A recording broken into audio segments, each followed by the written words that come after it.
Are there what are called validity scales as part of this MMPI? Yes, and that's one of the reasons why it's used so often in forensic settings. What a validity scale does is it tells us what the test taker's approach is, meaning that it tells us whether they're exaggerating their symptoms or whether they're downplaying their symptoms, whether they're defensive. It can even tell us whether they were confused on the test, intended to answer it in an inconsistent manner. So this allows us to either rely on the test results or not rely on it. And in terms of these scales or sections, how many validity scales or sections are there? There's roughly 9. And with regard to the defendant, those 9 validity scales, what did they indicate? It indicated that I was able to use the results of the test. And what about the other scales? What is it that you're looking at with regard to the other scales or the other columns or whatever's involved? Well, there's a number of different scales. There's a group of scales that are called the clinical scales, which are the primary areas that I looked at. I looked at the whole test, but those are the most important. How many scales are there that you designated or that are designated as clinical scales? There's 10. So, and that's the ones that you focused on, right?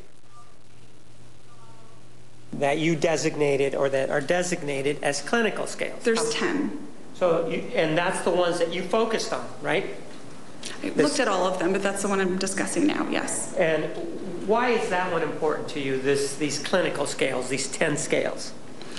There's this term called face validity, meaning that when you look at items on a test, if it has high face validity, you're able to read it and know what you're being asked in terms of what it would relate to. So for example, I cry all the time would clearly be related to depression. It has high face validity.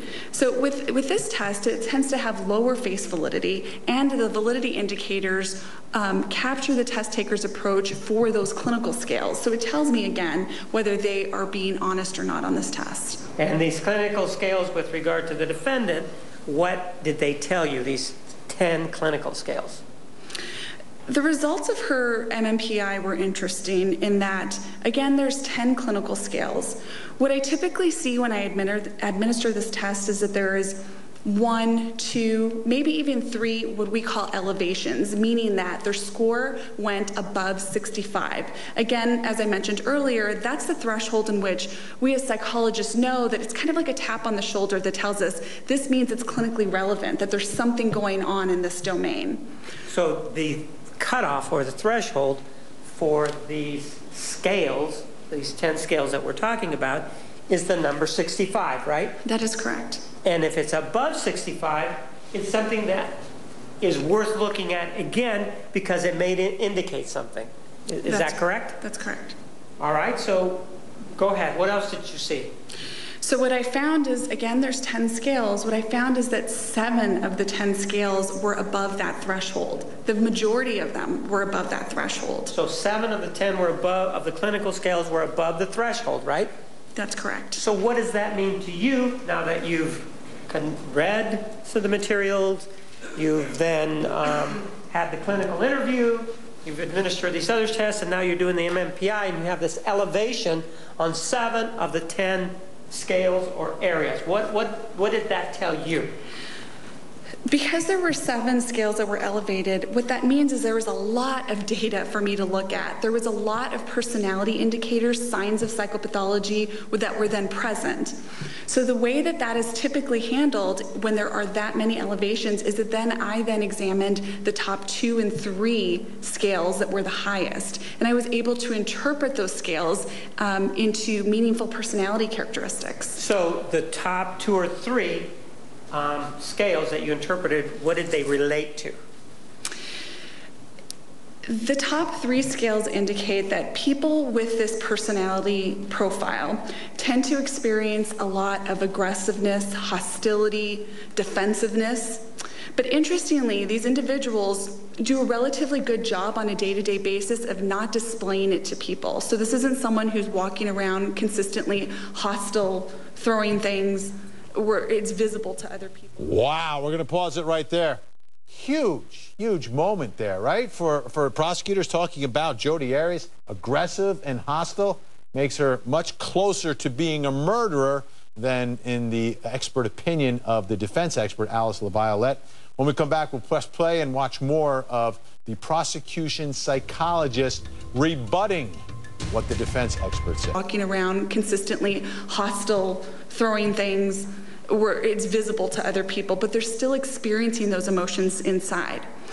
In times when they feel like they've been wronged in some sort of way, or when someone has done something to hurt them that they perceive as hurting them in any kind of way, the way that it's described in the literature is they have these violent outbursts that are described as seething, as very angry. And what they tend to do, what this profile suggests, is that these individuals tend to externalize blame.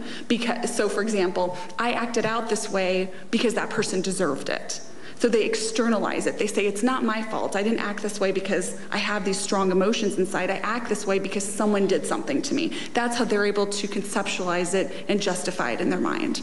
And so in this case, the defendant's scores or on the scales indicated that, if I understood it, that she internalized the anger.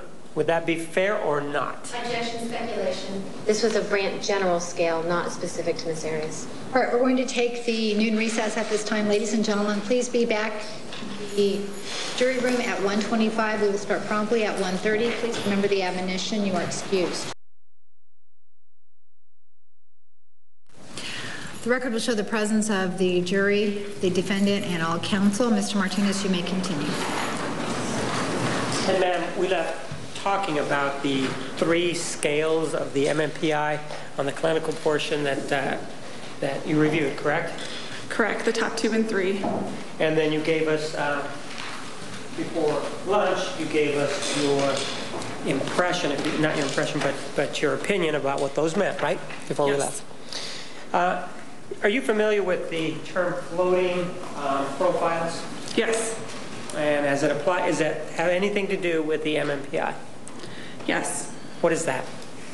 A floating profile is when you see that there are a number of elevations, such as I described earlier on the MMPI. When the vast majority of the clinical scales are elevated, again, that threshold is 65. When it's elevated above 65, it's called a floating profile. And why is that significant in this case as it applies to the defendant?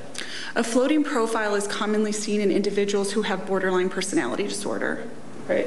You also indicated that you administered the WACE test. Do you remember that? Yes. Why did you administer the WACE? When I first started reviewing the records, there was indication in those records that there was a sense of immaturity that was present.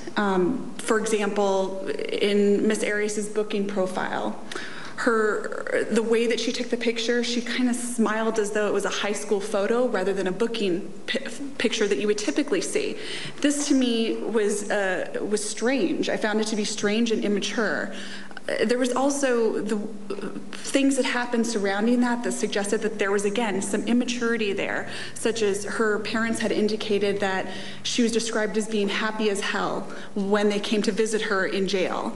There was behaviors like this that were aberrant, that were strange, and it made me wonder whether there was some sort of intellectual deficit there that could be contributing to this, which is why I gave the intelligence test. And you were able to determine and find what you found, what you've already told us, correct? Correct.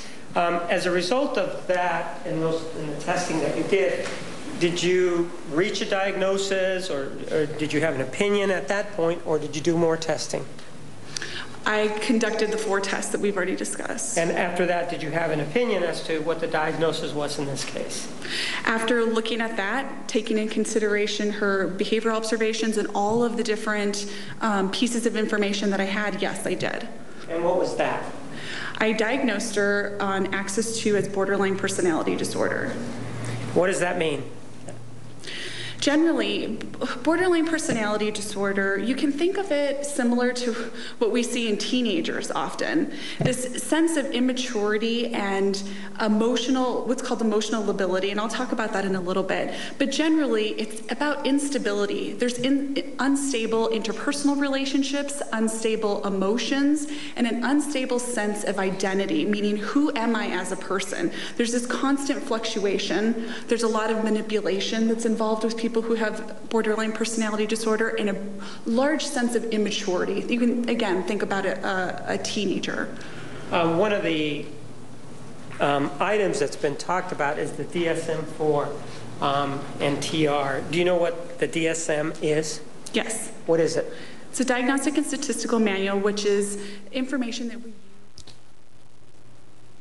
All right, we'll pause the action right there. You're not going to miss anything that happens inside the courtroom. Also want to let you know, right now there's a press conference going on. What the DSM is? Yes. What is it? It's a diagnostic and statistical manual, which is information that we use to conclude on diagnoses. It gives us specific symptoms that are present to suggest the presence of a psychological disorder. Are you familiar why there is the TR version and what that means? The TR version is the updated version of the DSM-4. Is it the same thing as the DSM-4 or is it something different? It's not completely different. They are similar. In terms of criteria for various disorders, the vast majority of the criteria stayed the same. What's different is the subsections of every disorder. For example, a subsection in there might be, how do you differentiate X disorder from Y disorder? What are the features that we look for that tell us that it's one versus the other? So that's an example of one of the sections that was updated, such as adding additional diagnoses that say, you know, these two disorders might be confused with one another. Here's something that you consider to differentiate. One of the things that we've looked at with regard to post-traumatic stress disorder is that there was a number of sections and a number of characteristics under each of the sections. Is the same true for borderline personality disorder under the DSM-4? It's not laid out exactly like PTSD in that there's just a list of symptoms rather than categories like it is with PTSD. And but it does have some characteristics, though. That's correct, symptoms. Let me go ahead and have something marked.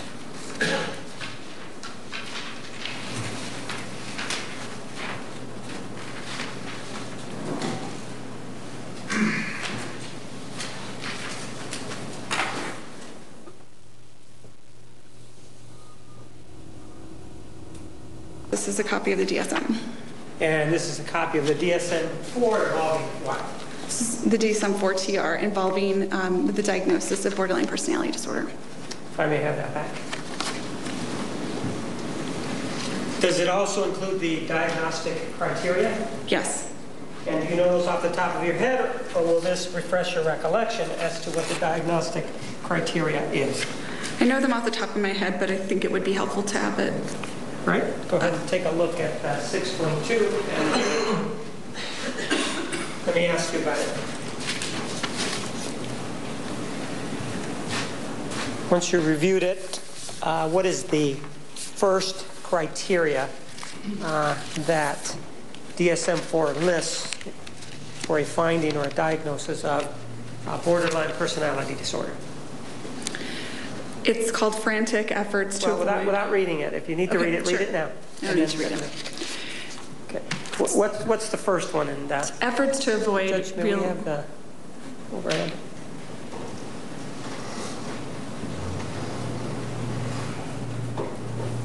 Efforts to avoid real or imagined abandonment. What is it again? Efforts to avoid real or imagined abandonment.